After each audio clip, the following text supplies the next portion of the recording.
Good evening, everyone. It's Michelle Olshan here. Welcome to this pre-recorded session. This is a pre-record for Thursday night's class. Thursday, the 25th of April, is a public holiday for Anzac Day, and so we won't be having in-person class. It's all going to be pre-recorded. So this is CHCCSM013 Session 2 for Facilitate and Review Case Management.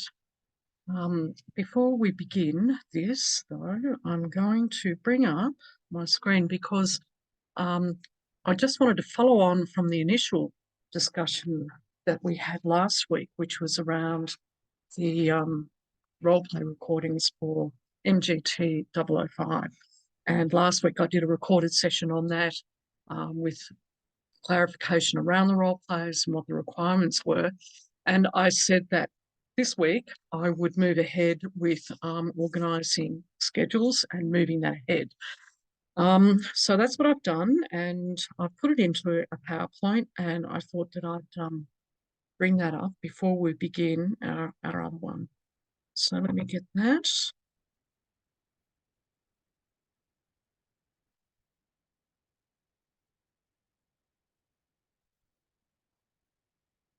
Okay, and again, I would just like to confirm my contact details if you want to contact me for any support regarding teaching and assessment.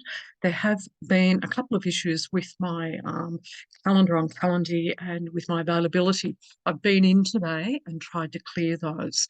I am available on Mondays, and so, please hop in and book yourself in if you need to. If you can't book in with me, then please book in with another trainer.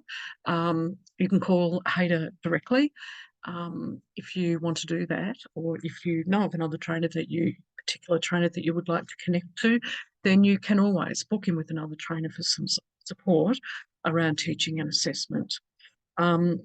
Any supports that you might need around enrolments or anything to do with the actual course and your enrolment and IT, please contact the learner support team directly. So you can either ring them or you can email info@haderinstitute.edu.au for any information around work placement, connections to work placement or clarifying what work placement might require or anything like that.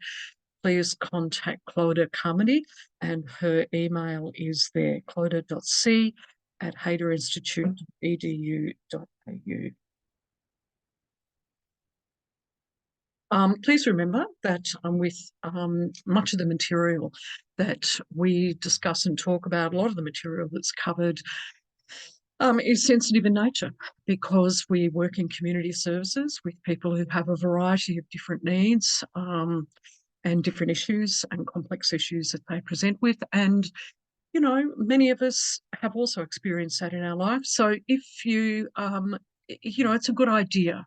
It's good practice to just do a bit of a self-audit before you proceed with the PowerPoint, and to take this into your professional practice as well, just to do that bit of a self-audit, to connect with yourself around where you might sit in terms of your, distress or anxiety or any stress at that particular point, just so that you know.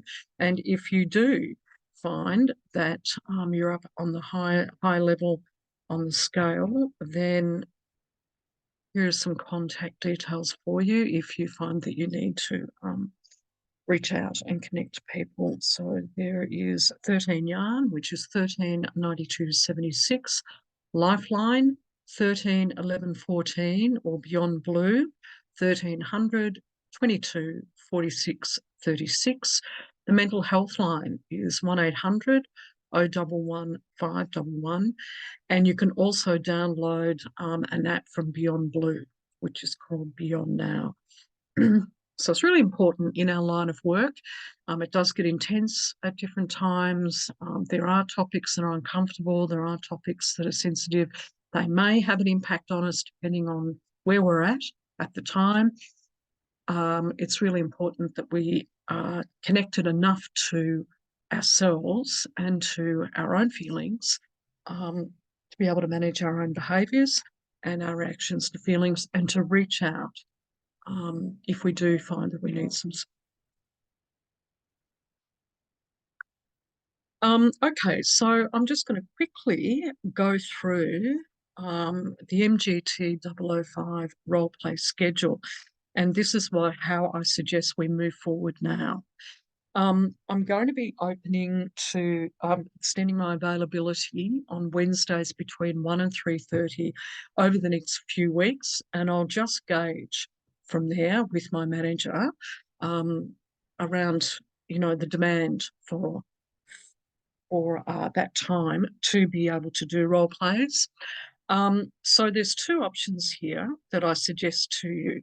I did go through last week that thing of this role play will be done in groups, and I will play a fourth role. So you need to connect to another two people to be able to do this role play. So the first option is that you form your own group of three people. Okay, if you've got three people, two other people that you can connect with, please email me with your group's names, okay, and email me there and let me know that you're a group that will be working together. I will schedule a Zoom meeting for you with you actually for the Wednesday between 1:30 and 3, and I will send everyone in your group the Zoom link, and it will be BCC blind copy for privacy and confidentiality around your email addresses. So the thing that I do suggest is that you choose your role in the role play and stick with that role.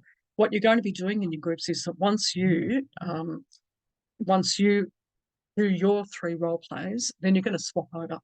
We'll start a new recording and you will swap over and you will be a student in a play role for somebody else's role play.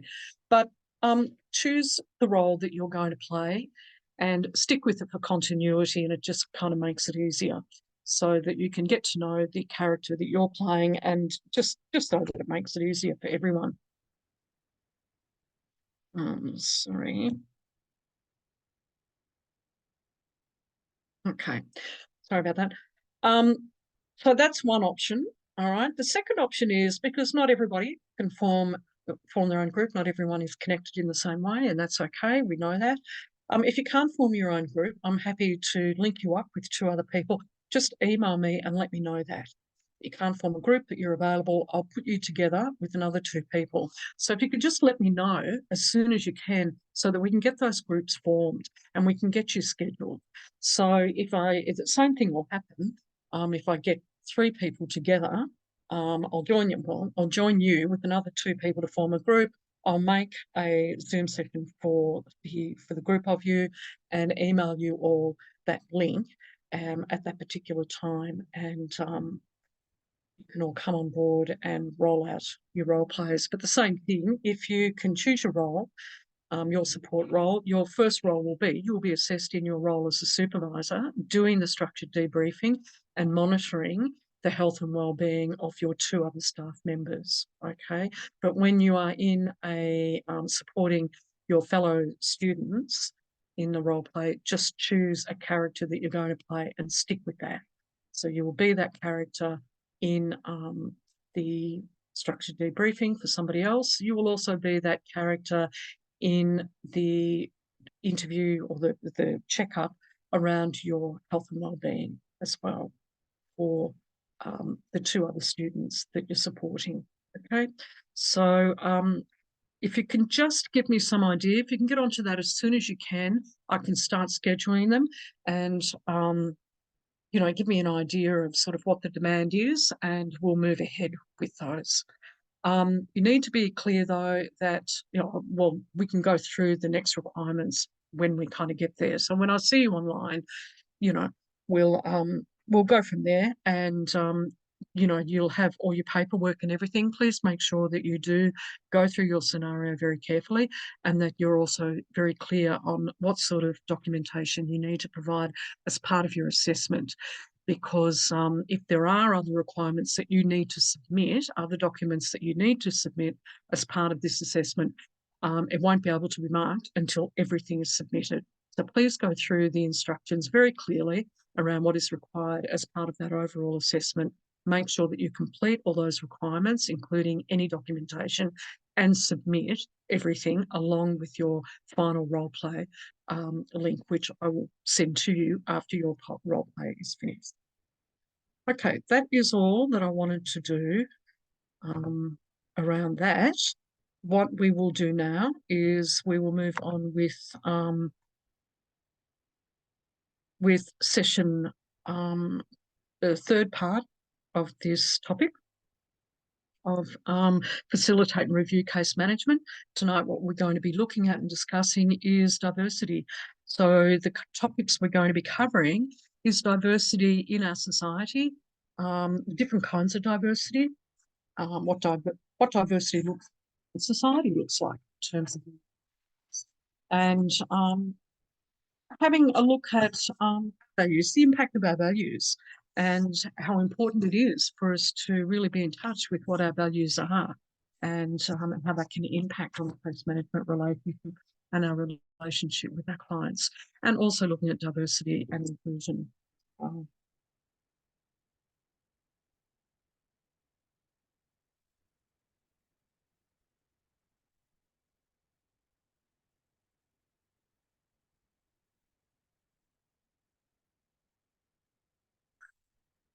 Okay, so here is a quote. Australia's population is very diverse.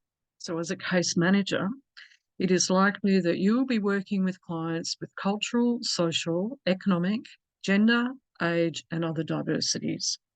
Some of these groups will have special needs that must be taken into account when you're planning, implementing, reviewing, and evaluating case management plans, processes, and services.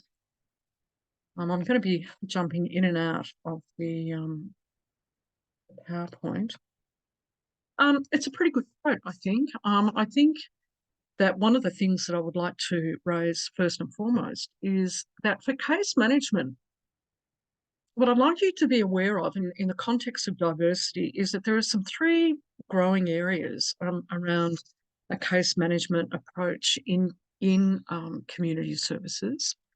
And it's in the context of sort of changing government policy and changing policy frameworks in response to, well, changing times, changing demographics, but also in response to the royal commissions that we've had recently. And the three areas that, where case management is really growing in terms of being a service provision model is aged care, in response to the federal government's policy framework around aged care, and also the Royal Commission. Disability services is another one that is a very big area that has really moved into a case management approach much more strongly than what it had beforehand, specifically the NDIS. And also that was a big reform agenda, as was the aged care sector, a big reform area. Disability in the NDIS is a big reform area. And also there was a Royal Commission into that. And so that's big. And case management is very big, a very big approach into a service model in terms of how people's needs are, how people are worked with, and how support needs are planned. And the third one is mental health, and there's also young people as well. But mental health is another one that is the result, new government frameworks and laws and different practice models around working with people who have mental health issues across age groups, really. Case management is a work model that is being used a lot in that area. So case management, as I referred to last week in our first session, is something that is, it's a practice model that has really grown in importance and priority and in profile in terms of how we work with people. And the reason for that is because it's been recognised, the evidence is there, that we are a very complex society. People present with very complex needs And very rarely do people present with just a singular need. And so the wraparound service, which is the case management service, the model, is something that's being really sort of taken up in terms of how we're moving forward, not in all cases, but certainly in some areas. And I would suggest that these three areas, aged care, disability and mental health, are three priority areas or high profile areas, and case management is working with. I think it's an interesting one. If you were to, something I would like you to consider doing is just to Google case manager jobs and just have a look. Just Google it, have a look on Seek or have a look on ethical jobs, just to get a sense of what sort of roles are out there and in what sectors. And I think that you will see it reflected that AOD, mental health, youth work, certainly the NDIS, and aged care when elderly residents staying at home are now sort of, they're being assessed by a single case manager for link them into services in the community. It's the same with people in the NDIS. So it's a big thing. But I would suggest that you go and Google jobs just to see what's out there, so that you get a sense of how it is moving, because it's certainly moving in that direction. So within that, I mean, there is the context of diversity, because our society is incredibly diverse, and that's going to be reflected in the places that we work. So let's start off by having a look at what culture is. Often we link the notion of diversity with the notion of culture. Culture really, though, is very, very broad. I mean, it doesn't just relate to ethnicity, which sometimes is that's our default position. Sometimes we think that culture is linked primarily to ethnicity, but it's much broader than that. Culture in itself, what refers to a whole set of shared ideas and ways of doing things, ways of living, ways of traditions and living that belong to a particular society or a cultural group. So, that's actually really broad, because it encompasses a whole lot of different things to do with our lifestyle, to do with our traditions, to do with how we cook. It's really to do with how we dress, to do with how we think about things, to do with our priorities, what we hold valuable, what we hold dear, our behaviours. All of those shared ideas that we learn from each other forms a culture. And with that, it helps us to form our identity and our sense of who we are and our sense of belonging.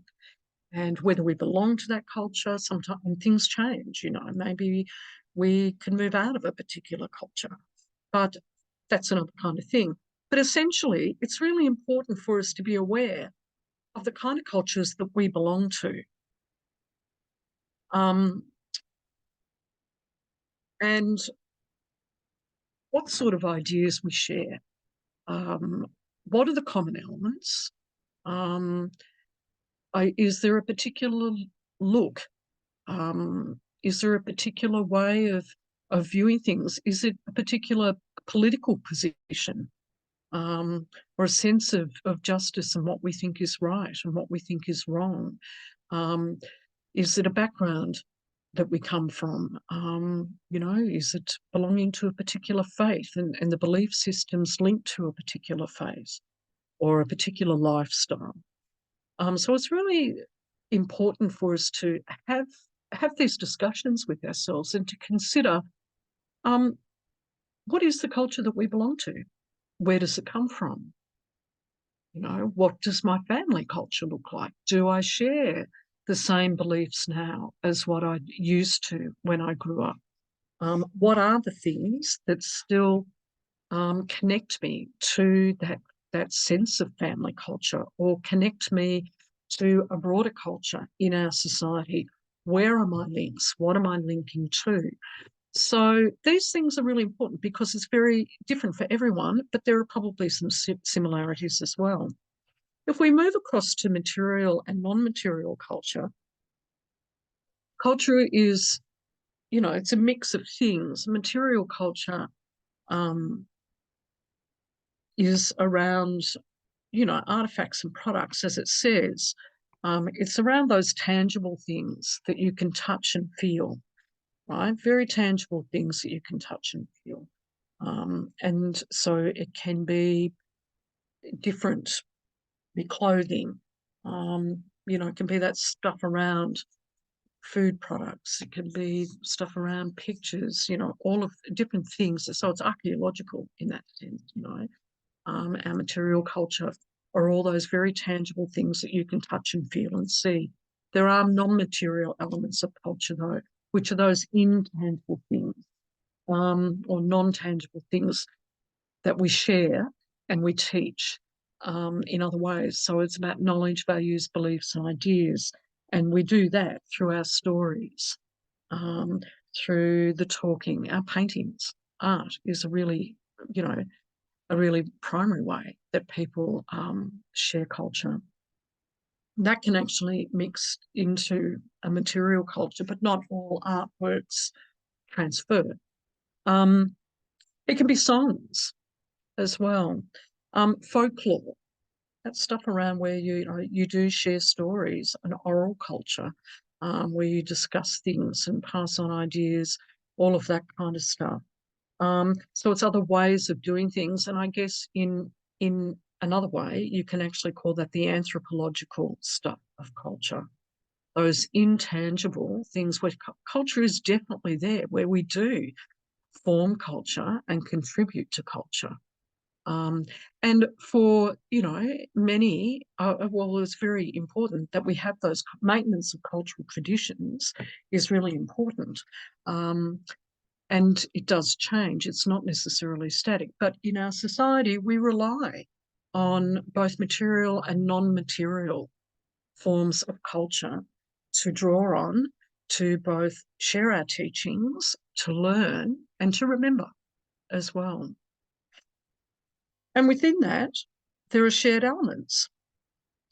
We communicate with each other. If we belong to different cultures, which we do, we share elements of our culture with each other, in ways that we probably don't even realise. But through language, we do. We share our values and our beliefs, our customs and our norms, our political systems. We actually share everything. And it can be very fluid, right? And we mightn't even realise that we're sharing these things. If you think about the times, we are in Victoria, I think in Australia generally, but in Victoria, we have a lot of festivals, a lot of cultural festivals, and a lot of celebrations, cultural celebrations, and some of them artistic based, some of them are food based, some of them are historically based. So we have a lot of different themes, but it's something that we do really well here in Victoria, and it is about sharing and enjoying each other's culture and sharing in each other's pride. We have a lot of street festivals, where we love it down here. As a matter of fact, we, it's sort of in the first half of the year that we really get on board with our festivals. Many different ethnic cultures will have different festivals, and it's always a really great way to share and to learn and to observe and be part of if you want to. So there are many different ways that we do share our cultural norms, but there are things that actually bind us. Our political systems and everything do bind us. The law of the land binds us, and within that, culture kind of moves in and out of that and around that. And it makes for a really colourful and vibrant society that we live in, where there's usually, a lot of debate, and we're better for it. that is a common view, that we are much better for a diverse culture. At the heart of it, though, the common understanding is that culture is learned. We are not born with knowing what our culture is. We're not born knowing what our teachings are and how we are to live and the behaviours that we are to adopt and the traditions that we live by. We're not born with that. We learn it through our social connections, through our family groupings. We learn it through the schools that we go to and our friendship groups and other groups in society that we may connect to as part of our growing up, our childhood, and also even, you know, in our adult life as well. So it's changing. Culture is changing. It changes all the time. It has that fluidity.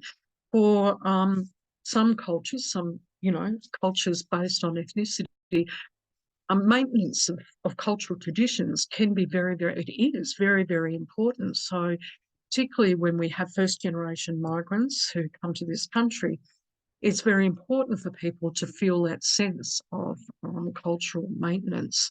And there can be some friction between the children of first-generation migrants who grow up in Australian society and adopt again, you know, with that thing of culture changing and having that fluidity. They, through their education and through media and through their networks and through our society, through the society that they've been born into, then they will learn other things as well and be faced with other things. And there can be some tension between their elders and family members really seeing the importance of them understanding and maintaining the cultural traditions of the homeland. So it's a bit of it. Sometimes with first-generation migrants, the children of first-generation migrants, they carry a dual load because on the one hand, they're born into another society and with other traditions and other learnings, and yet their ethnicity and their cultural heritage is something that is very important as well. And family members and communities often will see it as critical and a real priority that that cultural traditions, cultural maintenance is taken on board by the new generation that's born here. But culture changes over time. Certainly it changes with technology. Technology can be a critical element of changing culture and in influencing how culture can change, influencing the shared element of information between us all. And it does change over time. So nothing is really kind of static, really. And so it's really important for us in the context of being case managers, bring it back to that all the time, that we're aware of that things do change. Our society moves and it's very dynamic. And so as a case manager, our client base is going to be very diverse in terms of age, in terms of ethnicity, in terms of need, in terms of abilities, in terms of belief systems, in terms of expression, in terms of gender, in terms of many, many, many elements around identity. And these are discussions, and the concept of identity itself is one that is in motion all the time. And it's really important for us as case managers being on that front line that we're aware of that and that we keep ourselves current.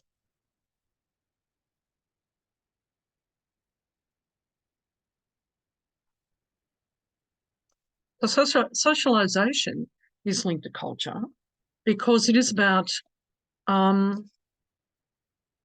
the ways in which we learn about our culture, what the social roles and norms are. And they change, as we've talked about.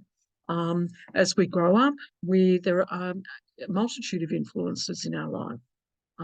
We're influenced by people around us, our social and cultural institutions, you know, our education institutions, other institutions, our art institutions, libraries, galleries, museums, the celebrations that we go to, those public events, lots of public events that are out there that we can partake in, events that invite all the community to be a part of. These are all things that influence how we respond to and understand diversity in our society. It's just something that we, in our society, that we are encouraged to embrace. That, those our behaviours, our teachings, and our beliefs, that we embrace the fact that there's difference. There's other ways of doing things, other ways of thinking about things, other ways to celebrate, that we celebrate different things. There's not just one way, and that we are better for it, and that we pass it on. We absorb these sources of knowledge, and we absorb all of this information consciously and unconsciously, and we pass it on from one generation to the next.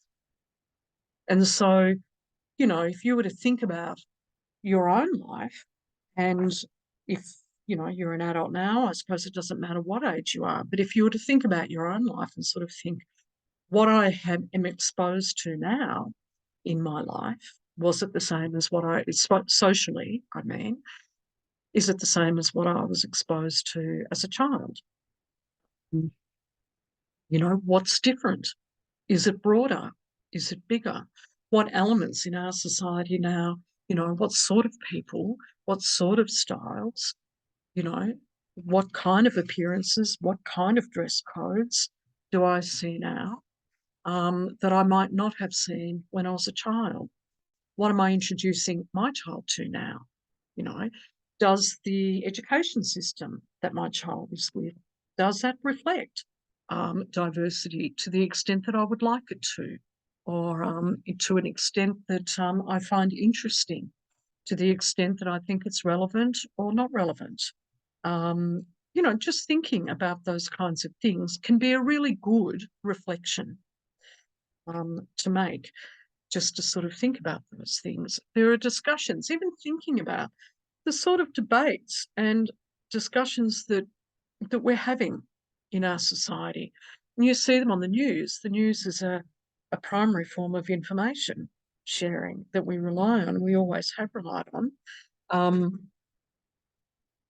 And it helps us with our views. It introduces new information to us about what's going on. It can challenge our thinking around culture and what's happening in our society, and different cultural beliefs and different ways of thinking, different things that people want to be heard on, different voices.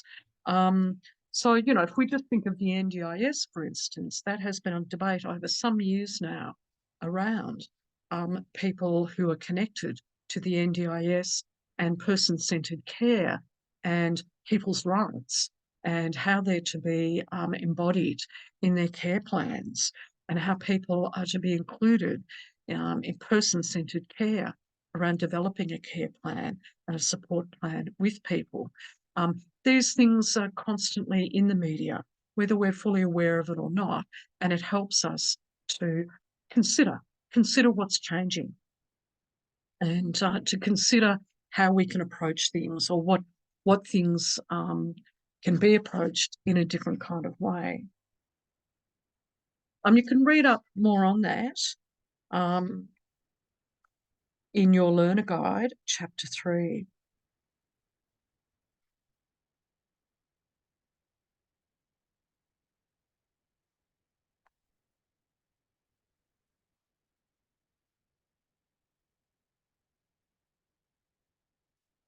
So when we think about diversity, I think sometimes it's actually a really good exercise to do, to actually brainstorm what diversity means to you and the variation in diversity. Because I refer back to the fact that this is a moving conversation. It's evolving all the time in terms of what diversity means and the different variations of diversity. there was something I was looking up beforehand, and a link I found that said that there are 39 in a workplace. It is best to consider that there are 39 different types of diversity that to take on board. And let's have a look at some of them. I'm not going to go through 39 of them, but I had a look at this slide, and here are some main elements of diversity, ones that we would be very, very used to. So we're used to age. We know about age diversity, life stage.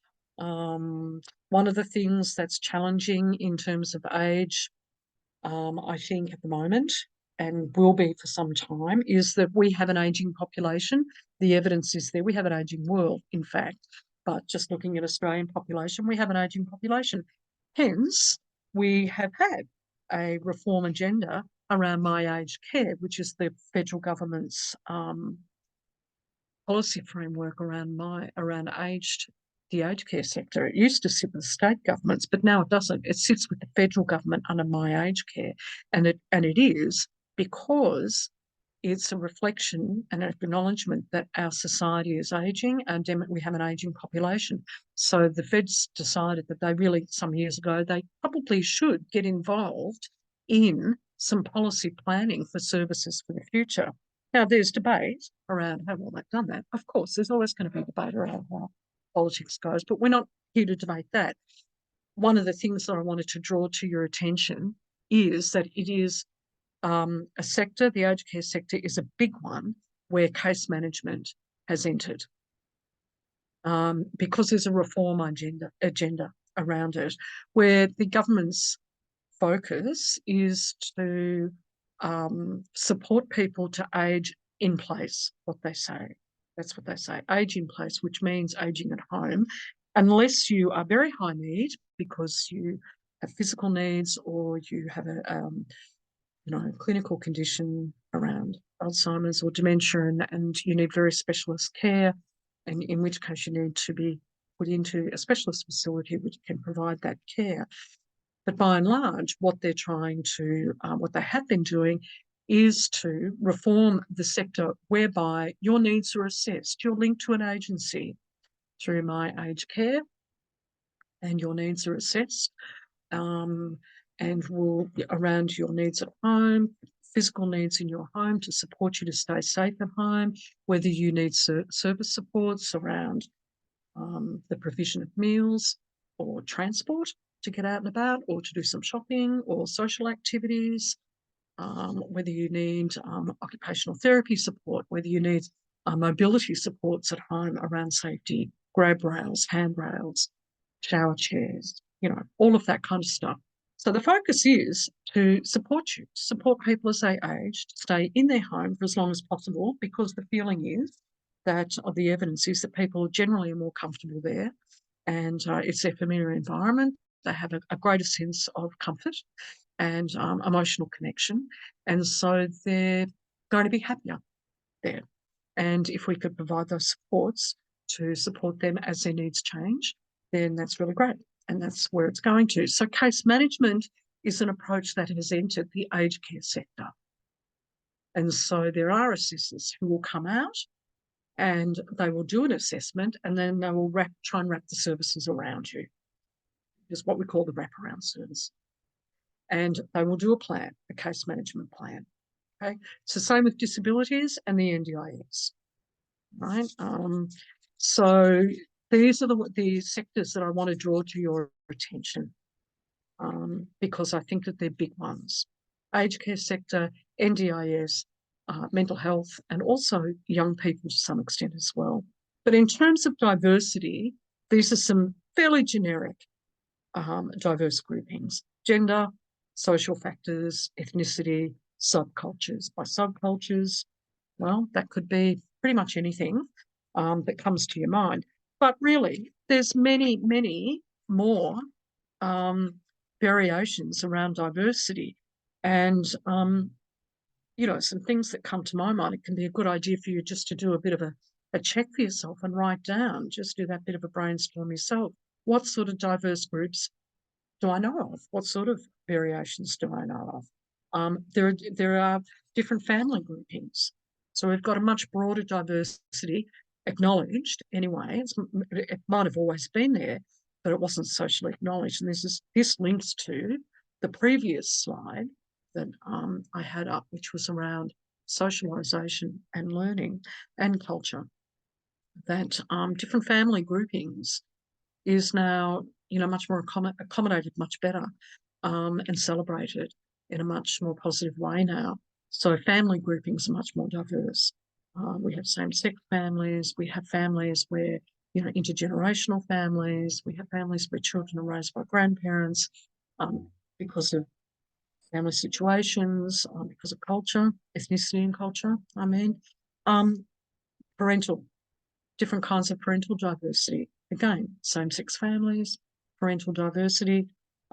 We have diversity based on different worldviews. We have political diversity, philosophical diversity.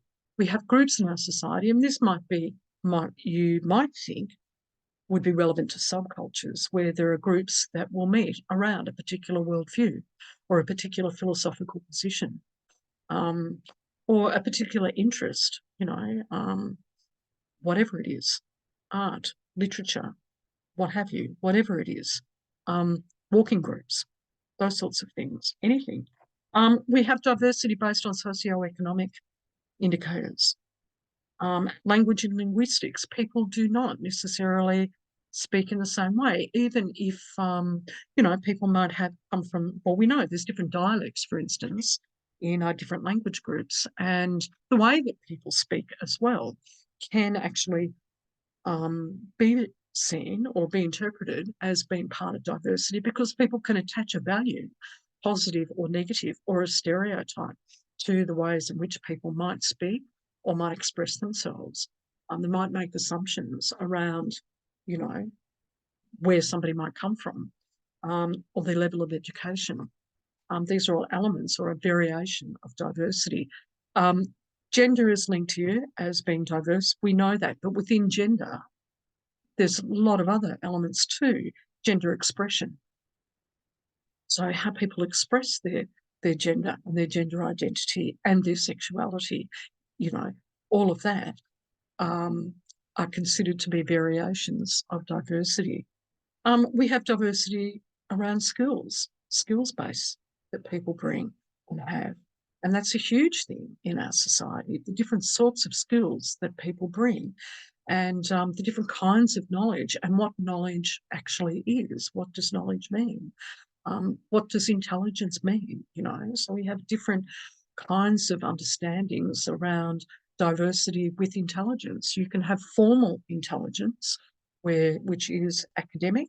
You can have a whole range of, different kinds of intelligence. You can have emotional intelligence that comes from lived experience, for instance, which hasn't always been acknowledged and given credit for. And it is so much more now. And that's really great, because it means that people are respected for what they can bring to anything, to our society, that people always have something they can bring to our society. So basically, we have other kinds of, like neurodiversity, for instance, is one that is a term that is coming more into the mainstream, around neurological diversity, how people's brains kind of fit together, and how they think and how they view the world, and how people interpret the world and communicate with us through the world, and, relate. And that's all makes for really great stuff. And I guess it poses the question of, well, who are we at all to make a suggestion about what we think is actually normal? So here's the things that are really important to consider when you're case managing, because variations and differences change. It's changing as our society changes. And as our public dialogue around certain things, how it opens up discussions, and we have that two-way kind of thinking and two-way exchange of information. And people exchange that information in a whole lot of different ways. They can exchange their philosophy and their point of view through graffiti, for instance. You always hear about, how graffiti is ugly for society. That's a predominant view. There's another way, perhaps, of looking at it. It's one way that people are expressing their identity, their philosophy of the world, and their place in the world. And they're stamping their place in the world. And just another way that people are expressing diversity, and we're being presented with it. So it is really important as a case manager to be aware of this, that it's fluid. And there are many things that we are not going to know about when we meet with a client in a case management context. It's why it's so important. We're not going to be aware of probably very much about that person. And so that's why it's just so incredibly important for us to take the time to get to know who that person is and what's important to them and how they express themselves and what they refer to, and how they think about things and how they feel about things. That stuff around building rapport is really very, very critical as that initial stepping stone to building trust. And building trust is the most critical element in any of our client relationships, but in the context of case management, when we're trying to find out what those persons' needs are, what is it that they want to aspire to or they want to achieve, when we consider always that case management is a journey of empowerment or a journey to empowerment, it's really critical that we, play an active role, but a sensitive role in being person-centred and not giving it lip service, right? It's because it's easy to give lip service and think, okay, I'll consider what's going on in that person's life. But actually, you're in a really critical position to support that person in making a change in their life that could be life-changing and really contribute to their quality of life and their health and their well-being. And so people always have, I would suggest, have much minimal layers to them than what are visible and what you can automatically see. And it will take time to get to know and build up that trusting relationship so that you can get a sense of, okay, how am I best placed to really support where this person might and what they might want to do, and what sort of services are appropriate for them. And am I really listening? How can I best listen and best hear what that person is actually saying to me? And how can I listen and how can I hear what perhaps is not being said? And that's another really big thing, I reckon, in case management. Listening to the stuff that's not being said, and those powers of insight, which you develop over time, hopefully with experience, will work, to your advantage and to the advantage of the client. Right, we'll move ahead to talk about cultural diversity in particular. I'm just going to give a bit of a quick rundown on this, and I'll make it. This is focused on migration in particular.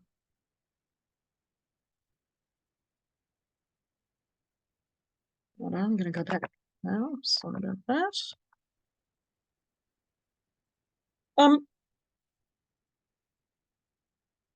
Okay, so cultural diversity in Australia, we currently and for some time, our society is framed around, and our policy frameworks a frame around multiculturalism, which is the federal government's policy framework, culturally and linguistically diverse. That's what CALD stands for. And you probably know that word already. It's an acronym for culturally and linguistically diverse, and it refers to multiculturalism, and it is based on ethnicity. Significant laws that framed up our relationship to cultural diversity in this country is the Immigration Restriction Act. One of the things we need to remember is that we all have a migration story. So all of us most of us, if you're not First Nation, then we all have a migration story. We all come from some other part of the world at some time. And that's just how it is. Sometimes there are some people who are a little bit reluctant to admit, though, that they might have a migration story in their family history. 1901, the Immigration Restriction Act was put in place by the federal government. 1901 was also the year of federation. So they put that in place. It was in place until 1958. And what essentially it was around limiting non-British migration to Australia. That's really what it was about. So Britain for decades was the primary country that people migrated from to Australia. In the First World War, migration stopped. And after the Second World War, it increased. We had a big wave of migration after the Second World War, and all the way through the 50s, we had a big wave of migration from southern Mediterranean countries, Italy, Greece, Malta, but still, British migration was still the highest. And ever since then, we've always relied on migration for a range of different things. One of them it started after the war. We had a big range of migration policies to support skills shortages here. And we still use migration as part of our workforce, Commonwealth workforce policies, labour shortage policies. The White Australian policy, the Immigration Restriction Act in 1901 was really the start of the White Australia policy. So it went for all those decades. In the 50s, it started to relax, but actually wasn't rescinded until 1973 in the Whitlam Labor government, and that's when it was repealed. So for 72 years, we basically had a White Australia policy in Australia. It did take different forms in relation to migration and also to First Nations people. So the first part of within the Immigration Restriction Act, we had a policy around assimilation. And that meant that people were First Nations people and also people who migrated from other countries basically had to leave their cultural traditions behind, that they were to be assimilated into our culture and our society as a white-based British colonial society, with those traditions behind us, whereby their cultural traditions would disappear. So they were to be assimilated into our society. And that went until about the 70s. Right? In the 70s, not the 70s, till about the 60s.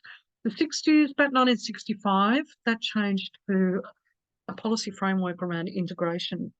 And that was around the time that the First Nations people, the Indigenous people, there was a referendum which granted Indigenous people the right to be seen and have legal rights as Australian citizens. And that was major.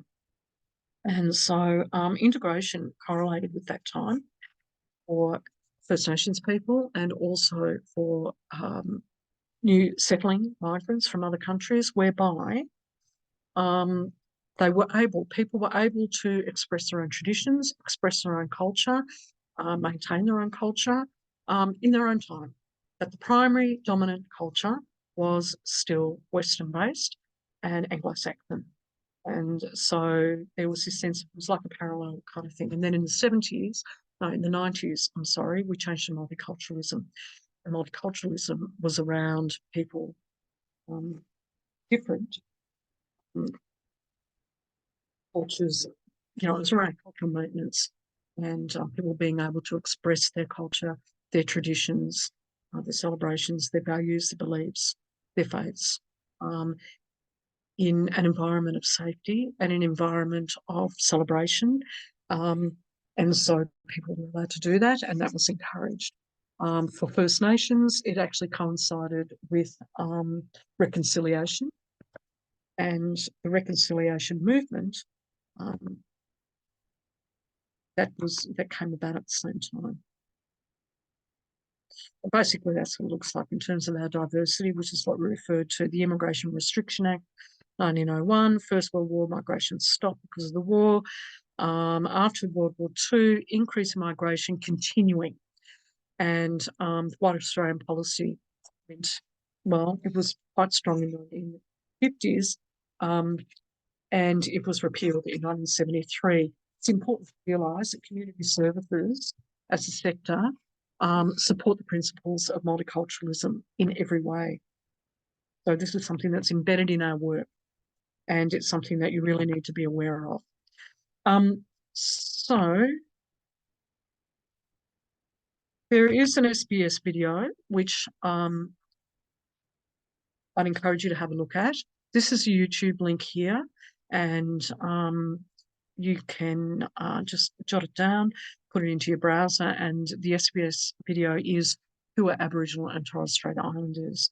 And that can be found at www.youtube.com/watch?V =A lowercase o, capital N, lowercase a, capital L, number 1, lowercase w, uppercase Q, uppercase P, number 3. So I'd encourage you to have a look at that.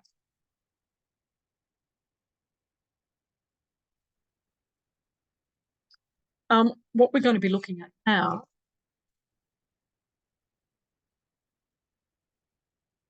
is the First Nations and First Nations history of colonisation.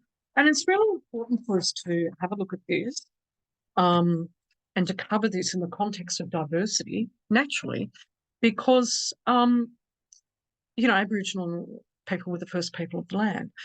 They own the land. And so it's really important that we have a look at this in the context of diversity, because with community services and with this community,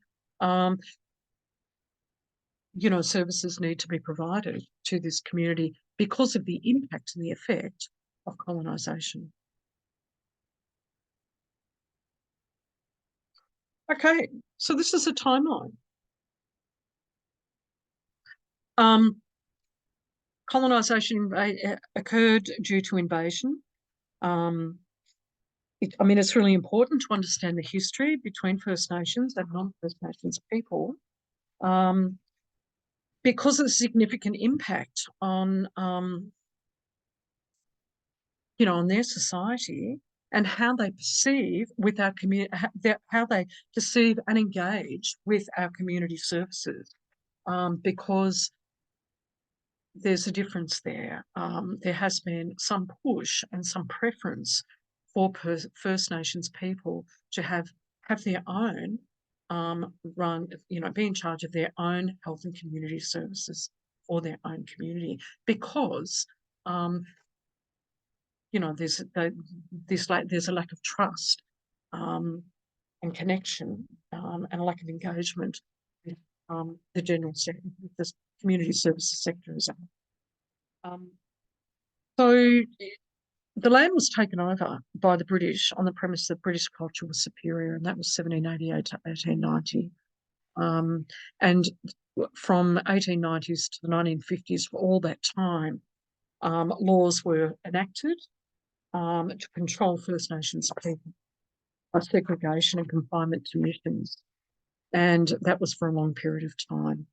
And there is an estimation that 90% of the First Nations population was diminished by 90% over that period of time. In 1937, assimilation was the policy framework for First Nations people, specifically for people who were not considered to be full-blood Aboriginal people. So for those people who were not considered to be full-blood Aboriginal, they would be assimilated into white Australian society with the intention that the aim was their cultural identity would be lost and it would disappear into the wider community. And, you know, that was around that time, and that continued for 30 years. And in that time, we also had the stolen generations as well. In 1967, integration, which I referred to before, First Nations people were granted citizenship, and that was really significant. They were recognised as members of Australian society, and so that meant that that aligned with a policy framework around integration, that people could be recognised. They were recognised, but there was still some very deep troubles.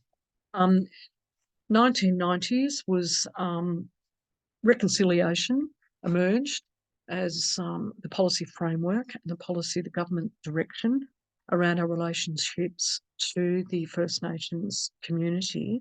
And it's basically common usage. Reconciliation was in common usage, referring to the restoring of friendly relations. That's the lingo that was used at the time. And reconciliation was a movement for social change, which was started in the 90s. Some would say that the recent referendum that we had, which on the yes vote or the no vote, which brought forward a no decision, some would say that reconciliation was destroyed from that. Not everyone agrees with that.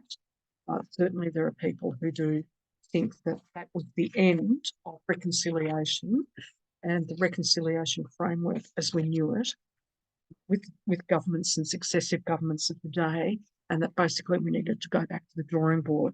And I think that discussion is still happening now. So when we look at issues affecting First Nations people, there's a multitude of issues affecting First Nations people. And the evidence is there that these issues are all impacts of colonisation and subsequent policies, which have contributed to a significantly disadvantaged position of First Nations people in our society. We have a look at that. In all of these areas, education levels, income, access to services, levels of self-harm, socioeconomic status and levels of poverty, levels of violence, violence in the community, also family and domestic violence, levels of sexual abuse towards children in the community, and a shorter life expectancy. But these are all disproportionately higher for First Nations communities than any other community group in our society.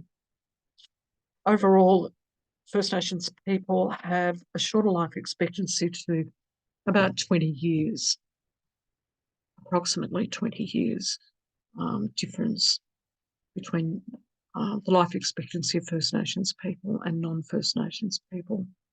We know there's masses of evidence. I mean, in community services and certainly in case management, we are evidence-based. We must work with evidence. And so we either get that through our research, through talking with other people, through going to communities, to talking to our clients, what have you. The evidence is overwhelming that every aspect that is affected, that is listed here, the First Nations people are disproportionately experiencing things at higher levels than the rest of the community. We know through media that we have high levels of incarceration in the prison system and much younger age groups also in our prison system and in the judicial system.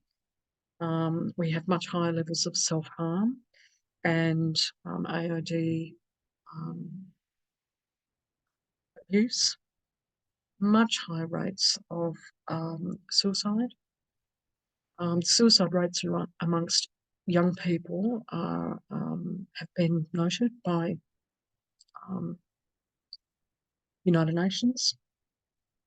And they also, First Nations people carry the burden of disease at disproportionately high rates. So diseases like kidney disease, dialysis, the loss of vision and cataracts and melanoma, cataracts and eye vision. There's just a number of diseases.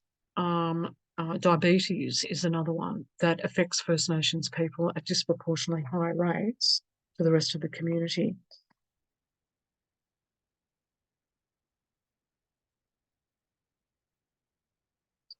And what that comes down to, the evidence says, is because it is intergenerational trauma that has included that through the effects of colonisation and successive government policies over most of last decade, which completely marginalised the First Nations people from their culture and from their land, and from recognition of them as being people and the original owners and custodians of the land and people in their own right. So when it comes to First Nations people connecting to community services, there are issues. There's a low connection rate to community services and health services, and the first reason is because of a lack of trust. So lack of trust in our services, which are Western-based services, that people have had negative experiences, a history of negative experiences relating to people in positions of authority, the police, the prison system, the judicial system. All of this has been founded in racism and discrimination. And it still is, I might add. Sorry about this, I'm going back to it.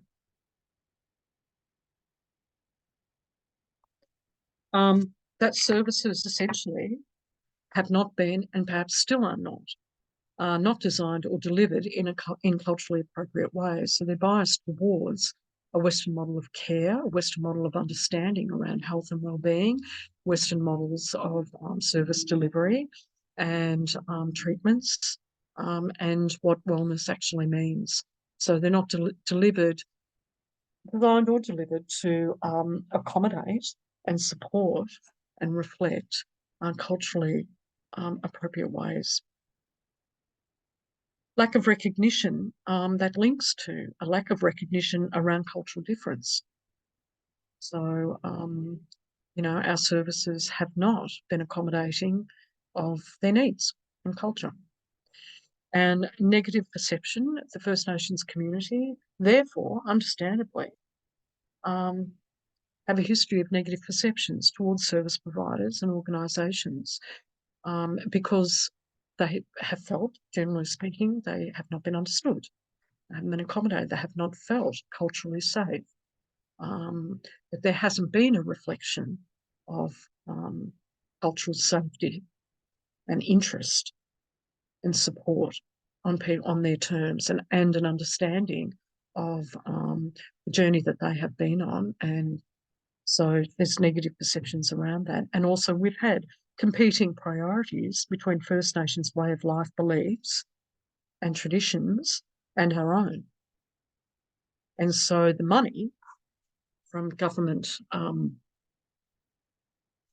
grants has, that has actually had an impact on where funding has gone. There's been competing priorities around where the government would prefer to invest their money.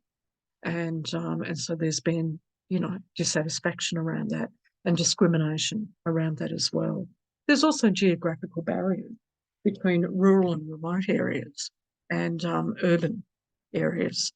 And so, that has been, and that's the same for, that's experienced by a range of different communities. But for the Indigenous people who live in regional and remote areas, services have just, not been available and haven't been set up, and funding possibly has not been going to support service design and service delivery in those areas.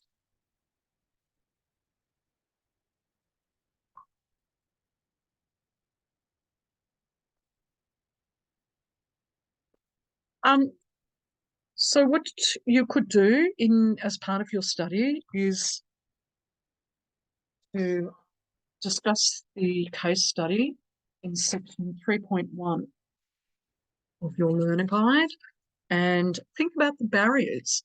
The reason why we've sort of gone through, I'm just going to have a look, go back to this, that all of these things, these 8 points, really reflect some fairly significant barriers to First Nations people actually connecting to the community services system, to health systems, right, but also to support systems for their mental health, for their physical health, for their well-being, or a whole range of different things, for disability support, for homeless, for, housing services, dietitian services, for all of those services, for all of these reasons, they're very important reasons which have come up as barriers that have not enabled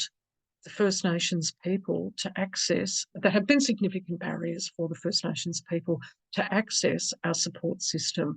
So in the context of case management and whether, or even individual sort of community service work, it's absolutely critical that you're aware of this and understand it. And sometimes, depending on where you're working, sometimes First Nations people would much prefer and insist on having a First Nations worker. If you're case managing, a First Nations family or a client, you might want to consider what sort of supports that person might need because of these barriers, because of the history that we know is there, the evidence is there of the impact, intergenerational impact that people, and trauma that people experience and continue to experience, and the disproportionate weight that First Nations people carry in terms of the burden of disease and life expectancy. And so it might be very important for you to consider what else do I need to know here to provide a service that is going to be trusted, that is going to be most supportive to my client, whether it's a family group or a kinship group or an individual or a couple, or it could be 2 children. What do you need to consider? Who else might you need to link in? Right? What stakeholders in those people's lives could be good to connect to? Is it a community elder? Is it another family member? What else do I need to do or could I do to upskill myself or to improve my knowledge? Would it be good to go and do some training in cultural competency? Who can I connect to that can help me to understand more and to learn more? Because all the evidence is, from what we've just sort of seen, that working with First Nations people does require a particular kind of sensitivity and knowledge and understanding around the issues that people face, consciously or unconsciously, and the role that our society, our Western society, has had and perhaps still continues to have in presenting barriers to people improving their quality of life. So I think these things are really important to consider. And that's why it was First Nations people were raised as a very important part of the diversity in our society.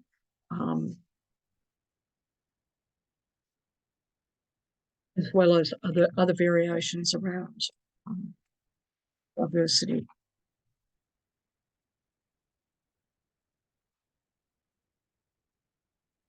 Okay, moving on. I'm going to be looking at a few other variations of diversity, some very common ones which you would be aware of. But what they have in common, which I've referred to, is that they have actually been the subject of reform agendas and change over the last few decades. And so we'll just go through those. And I think what it shows and reflects is what I've been saying before, the dynamic nature of diversity in our society, and therefore the dynamic nature of diversity in our client base, your people who connect to our sector for support, and that may include casework, because of the complexity of issues and needs that people may come with. So in terms of disability, a definition of disability is that it is a condition that an individual might have that interferes with their ability to function in society. And it does present, there's different domains which refer to disability: physical disability, cognitive disabilities, so your thought processes, your mental processes, communication. You might have something with your speech through stroke, right, for instance, or a social disability. So what a disability refers to here is that an individual has some kind of a condition within one of those domains that actually interferes with their ability to function as well as what they may want to in society, to basically participate in the way of their choosing and satisfaction in our society, in the way I would put, in the way that our society is structured. So one thing to consider here, that's our general understanding of what a disability is. But then you can also sort of think, well, it's an interesting thought, because who actually, in the context of what our society is, if somebody can't function, there's a disruption to how they can function in our society as it is now, then is it society that actually creates a disability? So that thing about where does a disability come from, is that just as much around social learning and, as anything else. So the history of disability in our society is quite a dynamic one, really. Up until the 1980s, people who had some kind of a physical disability, whether it was any of these in these domains, physical, cognitive, communication, social, was very common for people to be in large institutions, state institutions, up until the 1980s. And in the 1980s, there was a process of reform in Australia, and it was reflected in other countries, developed nations around the world too. So there was a process of reform to deinstitutionalise people who have a disability, which included mental and emotional and psychological disabilities as well, psychosocial disabilities. So people were deinstitutionalised. The deinstitutionalised institutions were decommissioned. We had very large institutions which housed people, and that's what they were cared for, supposedly cared for. They were isolated from society, and the reform agenda of the time was that people would be rehoused and reintegrated into society, and they would be cared for by services and the health institutions in a different kind of a way. And so that was a really big reform agenda. And it's still in reform, I would suggest. So some major laws at the time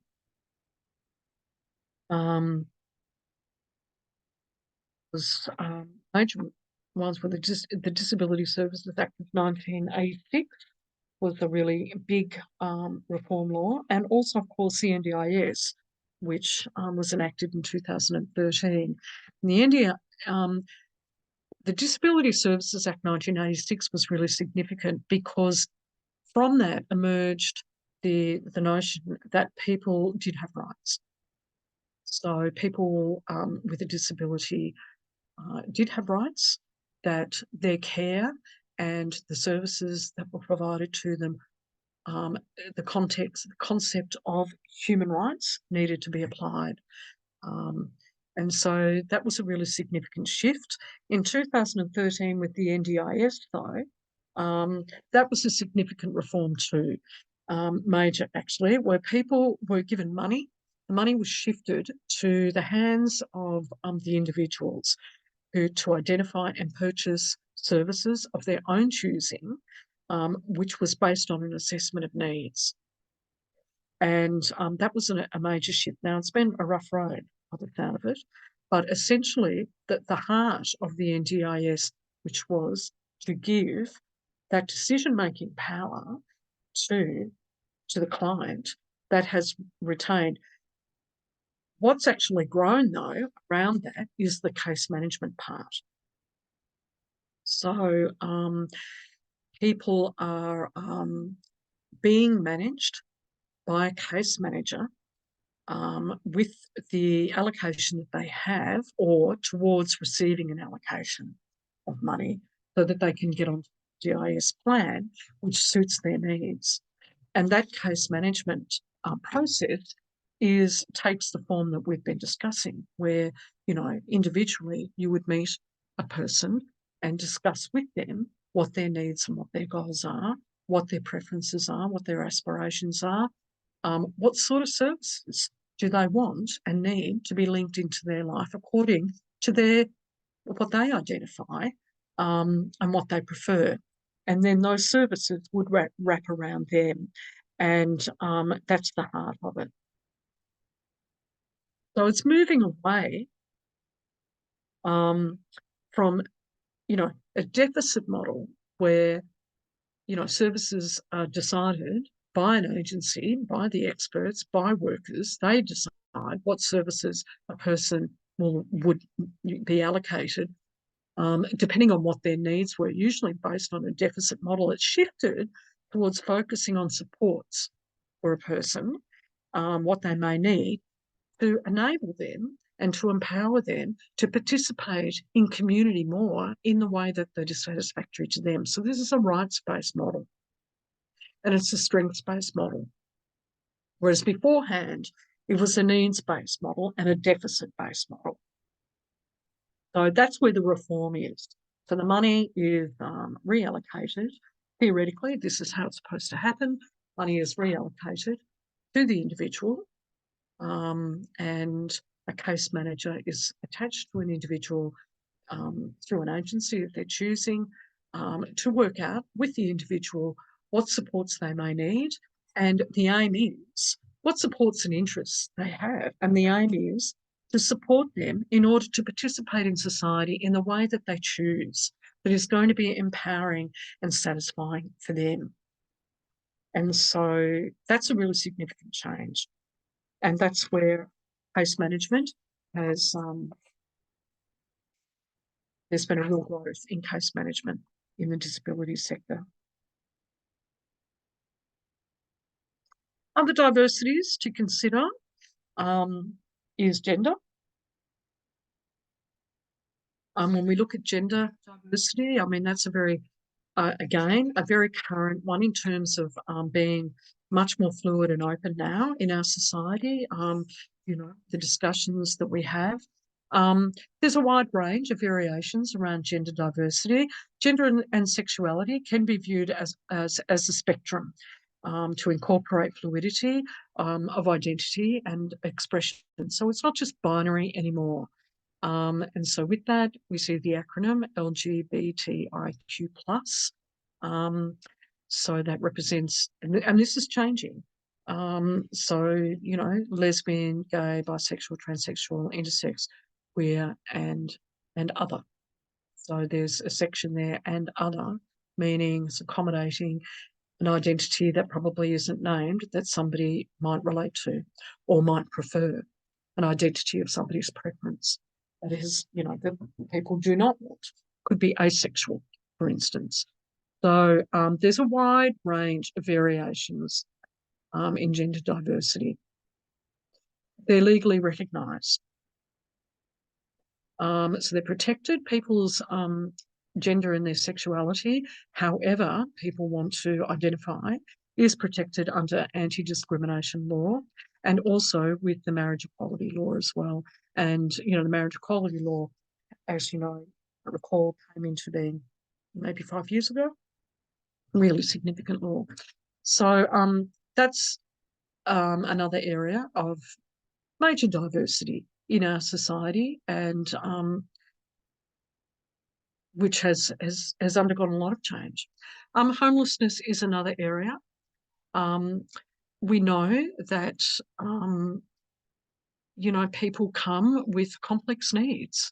People who are homeless it's not usual for people just to have a single need around housing. Usually, if people are under housing stress or they're experiencing or at risk of being homeless, that there are usually other issues and needs that people will present with. So they come with a complexity of needs because there's a complexity of causes. So there could well be a pathway of trauma. There are people having experienced trauma and still continuing to experience trauma. There's a whole lot of economic factors associated with homelessness. There's poverty. There's limited housing availability. There are high rentals. We have a crisis at the moment in our society economically towards actually being able to house people. But there's also mental health issues that present with the issue around homelessness as well. There can also be alcohol and substance abuse issues as well. So there's a range of complex issues that come with somebody experiencing homelessness or being at risk of homelessness. And so, again, when you're a case manager, if you're managing somebody in that situation, then or being at risk of that situation, you do need to be very mindful that it's a very diverse area, and diversity in that space could be hidden. There could be some things there that you actually are not really aware of, and it's through careful questioning and insight that it's important to gain the trust from that in that relationship, to be able to provide them with a really meaningful service that is going to support them. Often case management, I would suggest, happens, change happens within the context of relationship. And the relationship that you have with that person is absolutely critical. Other diversities, older people, we've talked about that. Our older generation.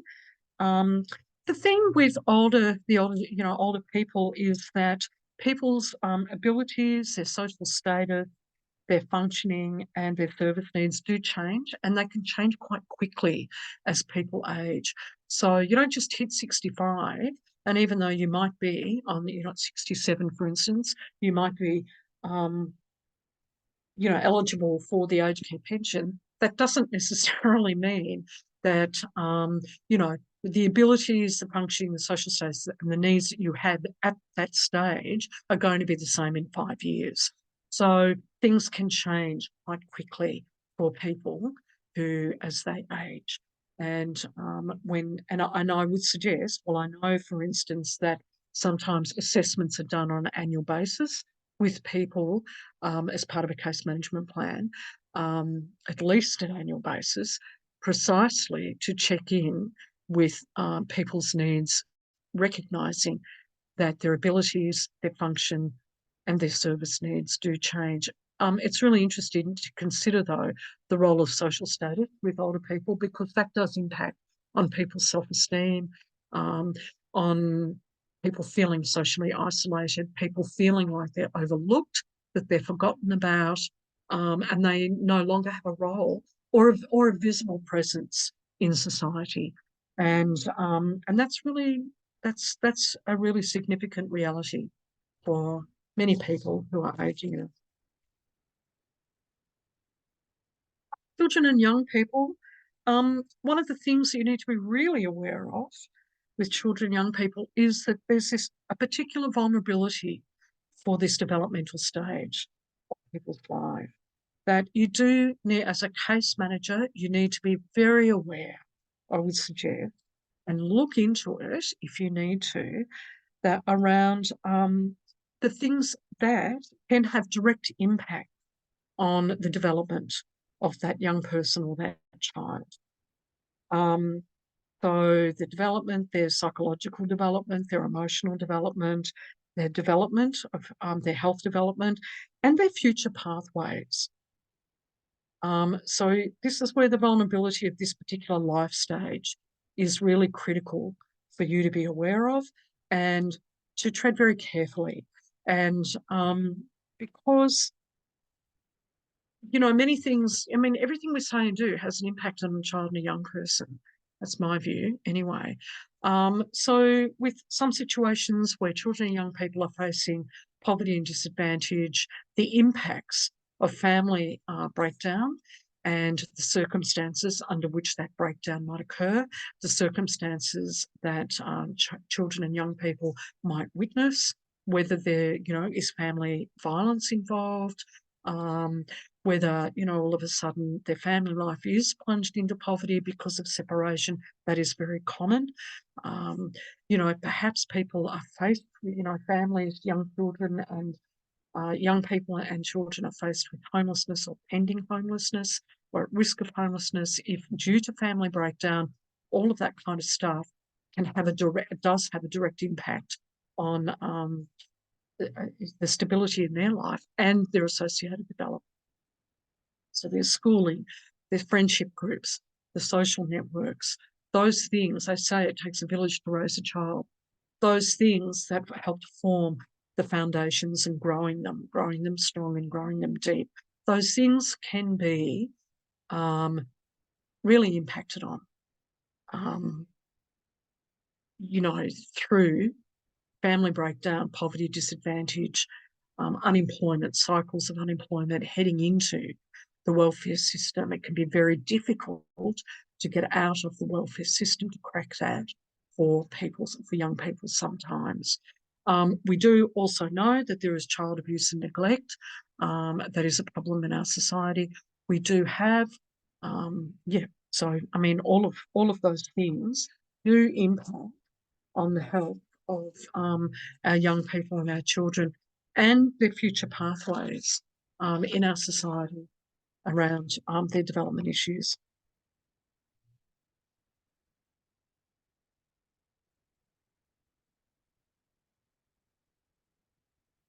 I suggest, as I've said before, it is really important to keep your research up to date. The AIFS is the Australian Institute of Family Studies. It is a really fantastic website. They have so much information on it. It is the primary research organisation in Australia for families, and they have webinars, free webinars, all sorts of research, all sorts of information. I really recommend that you hop on and have a look and see what they've got.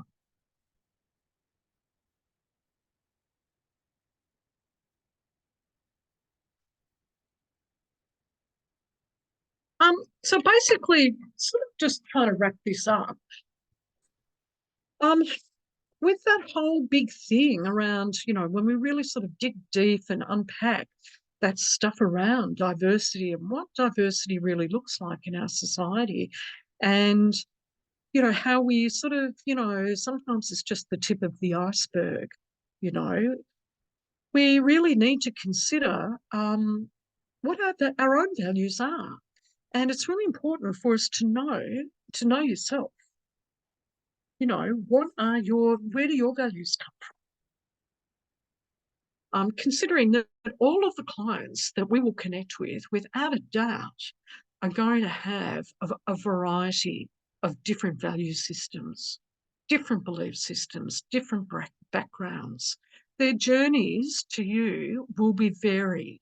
They may be migrants and have come through involuntary migration program, refugee, asylum seeker.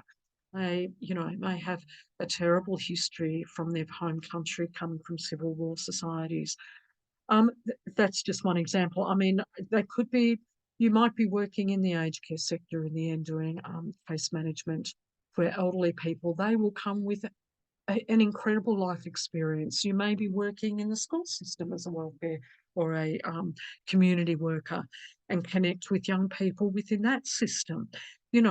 Our community services system is very diverse in itself because it reflects our society. So it's a no-brainer, really, that we are going to be coming across a whole tapestry, an incomplete tapestry of different values, beliefs, and backgrounds. And the relationship between you and your client is absolutely critical in terms of the sort of service that you bring to them and go and start that journey of empowerment. It is crucial that our relationships with clients, given all of that, are built on values of trust, empathy, and non-judgment. These are the values that certainly empathy, non-judgment, and do no harm are core values that we work with in community services, but our relationships need to be built from that so that we can actually develop relationships of trust and start that journey of, empowerment with our clients to support their quality of life and their quality of choices and their well-being, their health and their well-being. So getting to know your client is absolutely essential. Because, the journey that they're on in case management, it happens in the context of their relationship with you and who else you might connect them to, what other relationships you might bring into that in terms of the services that they might connect to, and if they're the best environments for them, if the modelling of people, the role models in there are going to bring out the best for them and are good for them to be around and be experiencing, depending on what's going on for them. So that stuff around, that journey happening in the context of relationship and service support, I would say is really critical to the notion of case management and what we do. We do need to actively model and show respect for differences in values and in beliefs. And it's really important to know that, around a relationship or around how somebody presents or what they present with, or their history, or their belief systems, or how they're, communicating or what have you, then you must discuss your concerns with your supervisor, because you are part of a team. And, it's really important that you get those supports when you need them. It's all part of our professional practice. We learn from that, but also we grow through it. And at the end of the day, we also have a duty of care to our client and a duty of care to ourselves. So when it comes down to diversity, yes, you can acknowledge diversity and all of that kind of stuff that we've talked about. But the next thing is around inclusion and in our case management practice, and some strategies that you can use to address any, to identify and help to address any diversity needs that you might have, which you might need to develop some strategies to help you around elements of inclusion in your case management practice with clients.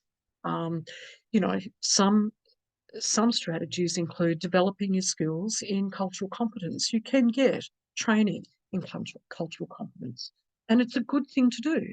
It's a really good training program to go and get. And some organisations actually have it as part of their induction program for their staff. But either way, some don't. But it's something that you could follow up on. You could research and collect information about groups you work with. So if you're moving into a role, find out are there particular groups that are in this community, or are there particular groups that your organisation actually provides services to? And do some research and find out. Consult with people who are members of a particular community or a group, so you can sort of, reach out, do some outreach and see what community groups are out there and perhaps make a connection there. You would definitely consult with colleagues internally and externally. So check out what networks are around externally that you can make a connection to and find out. You might want to do some research internally if there are some networks, network meetings that people attend. Read up over the minutes, or have a chat to colleagues around that and join those networks so that you can, use that as part of your professional practice. You must also be aware and follow your organisation's diversity policies and procedures. That's really critical, and you would do that as part of your induction. Have a read up on that. Also, very critically, be aware of a rights-based framework. We're always working within the context of human rights and upholding people's rights. And certainly there's been a renewed focus on this and a profile on this with certain groups in our society, certain sectors, like, for instance, support services and also aged care services, and also mental health services because of the Royal Commissions. So they've actually profiled the importance of people understanding, having a very clear understanding of what a rights-based framework actually means, and providing a service and interactions and relationship development with clients from a rights-based perspective. You must know yourself. Got to be aware. Self-awareness is everything in our game, in our professional practice. You must follow codes of ethics and industry codes of conduct. So go to the Australian Community our industry code of practice, but you can also check out stuff from around mental health professional practice as well. That would be a good one. Aged care and also disability. Because we deal with such a broad range, and we deal with everyone in society. So really important that you're across all those.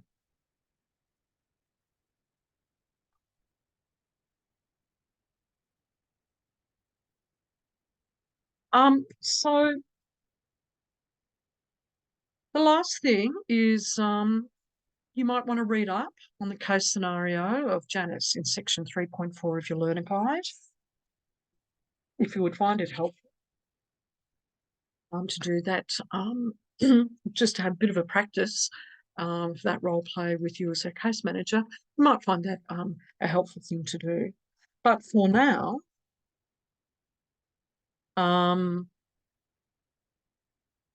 that's that is all I've got for you for now. Next week, what we'll be looking at is duty of care and person-centred care and the family. But at this point in time, that is the end of our session around diversity, and I'll see you all next week. Thank you very much.